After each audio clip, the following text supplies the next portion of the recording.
یا بات رضا اس چمن سے تان کرم کی سہارا ہے گلی جس میں حسین اور حسن سہارا ہے گلی جس میں حسین حسن پھول لب پھول دہن پھول زقل پھول بدن پھول سرتاب قدم ہے تنے سلطان زمن پھول لب پھول دہن پھول زقل پھول بدن پھول کھیت اگاتا ہے فصل لگایا جاتا ہے لیکن آپ جانتے ہوں گے کہ اچھی فصل کے لیے زمین کا بہتر ہونا ضروری ہے اچھی زمین کے ساتھ ساتھ پانی کا بھی بہتر ہونا ضروری ہے اور لگانے والے ہاتھوں کا بھی بہتر ہونا ضروری ہے اگر زمین اچھی ہو پانی بہتر نہ ملے تو خاطر خواہ فصل نہ آئے گی اگر پانی بہتر ہو زمین اچھا نہ ملے تو خاطر خواہ فصل نہیں آئے گی لگانے والے ہاتھ اگر بہتر نہ ہو تو پودے لگ کر مرجھا جایا کرتے ہیں لیکن اللہ اکبر قربان چاہیے اہل بیت اطہار ان مقدس پودوں کا نام ہے جن کو اگایا گیا ہے تو نبوت کی زمین پر اگایا گیا ہے اہل بیت اطہار ان مقدس ہستیوں کا نام ہے جن کو پانی دیا گیا ہے جو تطہیر کا پانی دیا گیا ہے ہاتھوں کی بات کریں دست قدرت نے اپنے ہاتھوں سے اگایا ہے اللہ اکبر بڑا قربان چاہیے زمین اچھی ہو پانی اچھا ہو لگانے والے ہاتھ اچھے ہو تو فصل بہت بہتر ہوتی ہے یہاں پر ذرا ملاحظہ فرمائیں اگنے والی زمین زمین نبوت ہے لگانے والے ہاتھ قدرت کے ہاتھ ہے اور پانی استعمال ہونے والا تطہیر کا پانی ہے اب ذرا آپ اندازہ لگائیں اہل بیت اطہار کی عظمتوں کا عالم کیا ہوگا جب ان پودوں کی مہک دنیا میں گونجی ہوگی تو کیسے خوشبو آئی ہوگی اعلیٰ حضرت نے فرما دیا یا رسول اللہ آپ تطہیر سے جن کے پودے بنے اس کے سے پھولوں کی نزال میرا کو سلام اور سرکار اعلیٰ حضرت کسی پر فخر نہیں کرتے ہیں مولا تو نے اہل بیت اطہار کو اپنے دست قدرت سے اگایا ہے اپنے نبوت کی زمین پر اگایا ہے تطہیر کے پانی سے اگایا ہے گویا کہ ان کے بارے میں یہ کہہ دیا جائے یا رسول اللہ تیری نسل پاک میں ہے بچہ بچہ نور کا تو ہے نور تیرا سب گھرانا نور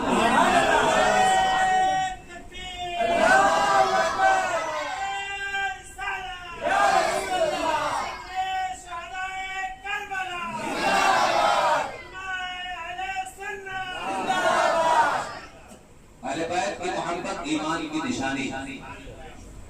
اہل بیت کی محبت جنت کی ضمانت ہے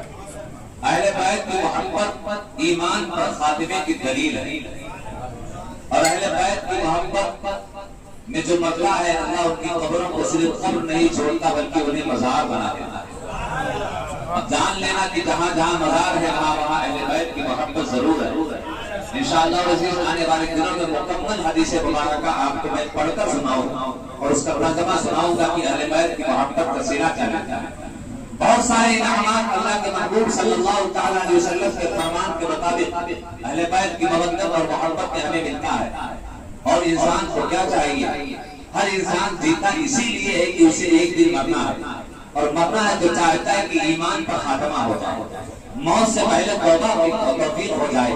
مرنے کے بعد جنت مل جائے یہ سب صلہ اور یہ سب انعامات آپ کو اہل بیت کی محبت کے ذریعے ملتی ہے لیکن ایک اور انعام اللہ کے محبوب صلی اللہ علیہ وسلم سے انشاءاللہ العزیز اہل بیت کا تذکرہ ہم کریں گے اور دیکھیں ہم اپنی علم اور حیثیت کے مطابق اہل بیت اطہار کا تذکرہ کریں گے لیکن میں تو کہتا ہوں کہ پوری کائنات پوری روئے زمین کاغذ بن جائے دنیا میں جتنے سمندر ہے وہ سب سیاہی روشنائی بن جائے اور کائنات میں جتنے درخت ہے سب کو قلم بنا لیا جائے اب اہل بیت کی عظمتوں کو لکھنا شروع کیا جائے تو خدا کی قسم سمندر کا پانی سوکھ جائے گا پوری روئے زمین تنگ ہو جائے گی درختوں میں جتنے قلم بنائے جائیں گے سب کے سب ٹوٹ جائیں گے لکھنے والے ہاتھ سر ہو جائیں گے لیکن کما ہم کہو جو اہل بیت کی عظمتیں ہیں ہم وہ بیان نہیں کر سکتے ہیں نہ لکھنے والا لکھ سکتا ہے بس توفیق کی بات ہوتی ہے اللہ نے ہمیں توفیق بخشی ہے ہم سے جو ہو سکا احادیث مصطفیٰ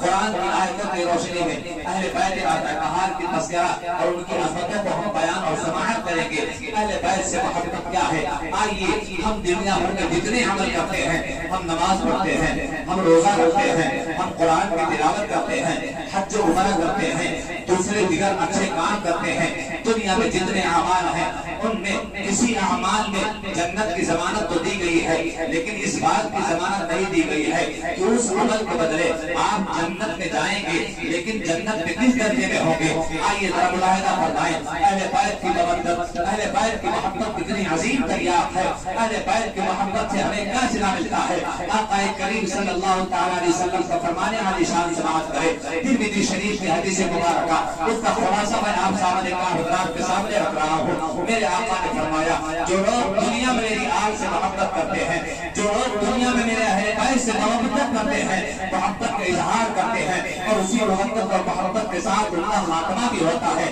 تو آقا کریم کا فرمان ہے کہ وہ جنت میں میرے درجے میں میرے ساتھ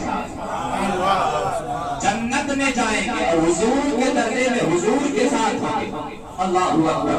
ذرا ملاحظہ فرمائیں حضور کی شان کیا ہے۔ کائنات میں روز زمین پر جو حضور کا حجرہ ہے اس میں کسی کی جانے کی ہمت اور کسی کو جانے کی اجازت نہیں ہے۔ حضور کے حجرہ پاک کا عالم یہ ہے کہ بے اجازت جن کے گھر جبریل بھی آ گئے۔ آپ نے سفر شروع کیا تھا، مدینے سے مکے کا سفر کیا اور مکے سے کربلا تک آئے، 6 مہینے سے مسافر ہیں، مال کیا بچے گا؟ اور اس زمانے میں سفر تو آپ نے سنا ہوگا، سرسود کی سواریوں پر کیا جاتا تھا، سادے راہ لے کر چلتے تھے، کتنا دن کھانا چلا ہوگا، لیکن ذرا دیکھیں مال کی کمی سے امام حسین کو آزمایا جا رہا ہے، خوف سے امام حسین کو آزمایا جا رہا ہے، جان سے امام حسین کو آزمایا جا رہا ہے، اللہ اکبر، اور ناز سے آزمایا جا رہا ہے۔ اب ذرا اس کو تفسیر کریں، آپ ذرا دیکھتے جائیں کہ خوف سے آزمایا گیا اور جان سے علی اکبر کی جوانی سے آزمایا جا رہا ہے، علی اصغر کے ننھے حقوق سے آزمایا جا رہا ہے، عباس کے بازوؤں سے آزمایا جا رہا ہے۔ اللہ اکبر، کائنات میں جتنی آزمائشوں کا ذکر اللہ تبارک و تعالیٰ نے قرآن پاک کی حضرت میں فرمایا تھا، وہ ساری آزمائشیں امام حسین پر اکٹھا کربلا میں نازل ہو گئی تھی۔ اللہ اکبر، دیکھیں پھر بھی پائے حسین میں استقبال جناب آ رہی تھی، لفظ صحیح آ رہی ہے، خوف آ گیا، دامت پائے حسین سے ہی ثابت قدم رہا، مال امان سے آزمایا جا رہا ہے، امام حسین ثابت قدم رہے اور عدو کو شہید کیا گیا، امام حسین ثابت قدم رہے، مال آگ لگا ہو برباد کر دیا گیا، امام حسین ثابت قدم رہے، 3 دن کے دھوکے بازی رہے، امام حسین ثابت قدم رہے اور امام حسین جب ثابت قدم رہے تو دنیا نے دیکھ لیا ہے کہ کربلا ہوئے تقریباً 1400 سال دربانہ گزر گیا ہے، لیکن آج بھی امام حسین کی زندگی کی گواہی لوگ دیتے ہیں اور ہم لوگ زندہ لگاتے ہیں، امام حسین زندہ باد، امام حسین زندہ باد۔ نعرہ تکبیر، نعرہ رسالت، جشن شہدائے کربلا، نعرہ حیدری، یا علی، یا علی۔ آپ دیکھیں امام حسین میدان کربلا میں ڈٹے رہے اور امام حسین کا ڈٹے رہنا صرف امت مسلمہ پر احسان نہیں ہے بلکہ کائنات کے ہر دین، ہر دھرم، ہر مذہب مذہب والوں پر آپ کا احسان ہے، پوری کائنات، پوری انسانیت پر آپ کا احسان ہے۔ وہ اس طرح کہ امام حسین حضرت امیر معاویہ کے وصال کے بعد جب یزید تخت نشین ہوا تو امام حسین کا بیعت کا مطالبہ کیا، امام حسین نے فرمایا یزید جان لے لے، ہاتھ نہیں دوں۔ اب لوگ کہتے ہیں نا کہ کربلا کی جنگ سیاست کی، کربلا کی جنگ حکومت کی، دولت کے خاطر امام حسین کربلا میں آئے تھے، ایسا نہیں ہے، وہ تو ایسے خاندان کے شہزادے ہیں کہ دولت کا عالم یہ ہے، حضور فرماتے ہیں اگر میں اشارہ کر دوں تو بہت پہاڑ دائیں بائیں، یعنی زمین کے پہاڑ میرے دائیں بائیں سونے اور چاندی کے بن کر چلے، اللہ اکبر، اور جن کے بارے میں ہمیشہ پڑھتا ہوں خیر نسل کریموں کی لذبار گھرانا ہے، دولت کی کوئی ضرورت نہیں تھی، اگر امام حسین یزید کے ہاتھ پر بیعت کر لیتے، زمانہ جانتا تھا یزید فاسق تھا، زمانہ جانتا تھا یزید فاجر تھا، یزید زنا کا عادی ہو گیا تھا. اگر امام حسین جیسی شخصیت یزید کے ہاتھ پر بیعت کر لیتے تو زنا پھر عام ہو جاتا, قتل و غارت بڑی عام ہو جاتی, جوا بازیاں عام ہو جاتی. لیکن امام حسین نے میدان کربلا میں اپنے ہاتھ کو نہ دے کر سر دے کر دنیا والوں کو بتا دیا کہ لوگوں گواہ رہنا, میدان کربلا کی وہ جنگ ہے جو سر کٹا ہے وہ آج فتح عام نظر آ رہا ہے. لہذا میدان کربلا میں جب صورت میں دیکھا ہے کہ جو سر کٹا تھا وہ سر بلند نظر آ رہا تھا, اور جنہوں نے کاٹا تھا ان کے سر جھکے ہوئے نظر آ رہے تھے. لہذا میدان کربلا ہمیں درس دیتی ہے ثابت قدری, ہمیں درس دیتا ہے صبر کا, جفا کشی کا. لہذا امام حسین کا ہمیں جو درس سننا ہے, ہمیں سبق کیا لینا ہے, ان سبقوں کو بھی روزانہ آپ کو یاد کرنا. میدان کربلا میں آپ دیکھیں 72,000 کا لشکر جرار تنہا امام حسین, 22,000 کا لشکر جرار, اور ان 72 نفوذ قدسیہ, اور ان 72 نفوذ قدسیہ میں جوان بھی ہے, بوڑھے بھی ہیں, بچے بھی ہیں. یعنی اس میدان کربلا میں 56 سالہ قیادت سے لے کر 6 ماہ کا ننھا علی اصغر بھی موجود ہے. لیکن کائنات نے دیکھا ہے تاریخ کربلا کے بعد امام حسین نے اپنے آپ کو جو ڈٹا دکھایا,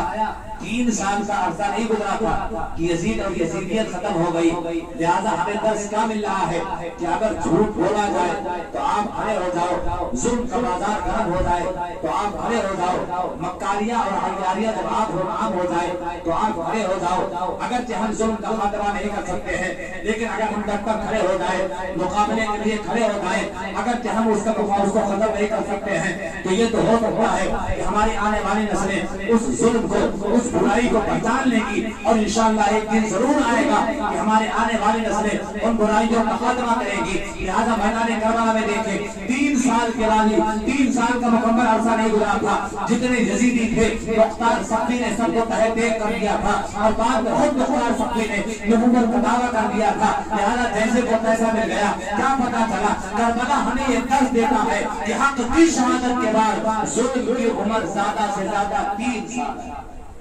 حق کی شہادت کے بعد ظلم کی عمر زیادہ سے زیادہ 3 سال ہے. لہذا ظلم کے خلاف ہمیں کھڑا ہونا چاہیے, اپنے حق کی آواز کے لیے ہمیں آواز بلند کرنا چاہیے. آیت کریمہ کا ٹکڑا جو ہے ہم تمہیں ضرور آزمائیں گے, بھوک سے, خوف سے, پیاس سے, جان کی کمی سے, مال کی کمی سے. اب اگر آزما لیا جائے تو ثمرہ کیا ملے گا؟ اللہ فرماتا ہے وبشر الصابرین, جنہوں نے ان امتحانات کو پاس کر لیا اللہ تعالیٰ انہیں خوشخبری, ان کو خوشخبری ہے صبر کرنے والوں کے لیے, انہیں جنت کی خوشخبری سنا دیتا ہے. اللہ اکبر. میدان کربلا میں صبر کیا امام حسین نے تو اتنا بڑا مجدہ بنایا, اتنا بڑا مجدہ ملا کہ امام حسین طرح جنتی نہیں ہوئے ہیں بلکہ ایسے جنتی بنے ہیں کہ اگر ان کے نقش قدم پر جو چل جائے وہ بھی جنتی ہو جائے گا. امام حسین ایسے جنتی بنائے گئے بلکہ جنتی ہی نہیں, تمام جنتی جوانوں کو سردار بنا دیے گئے ہیں. وجہ کیا تھا کہ آپ نے تمام آزمائشوں میں اول نمبر کے ساتھ کامیابی کی. الحمدللہ وقت ہو گیا, لہذا وعدہ خلافی بالکل نہیں. انشاءاللہ اس معاملے کو یہیں سے آگے بڑھایا جائے گا, اور خصوصیت کے ساتھ جو کڑی ہے ہمیں سمجھنا ہے کہ آخر کربلا کیوں پہنچا, معاملہ کربلا تک کیوں پہنچا, اسے کل سے انشاءاللہ تعالیٰ سلسلۃ الذات کی طرح بتایا جائے گا. بیچ میں جو اعتراض و جوابات آئیں گے, جو مسائل آئیں گے, انشاءاللہ اس کو بھی سمجھایا جائے گا. وآخر دعوانا الحمدللہ رب العالمین, استغفر اللہ ربی من کل ذنب واتوب الیہ. کھڑے ہو کر صلاۃ و سلام.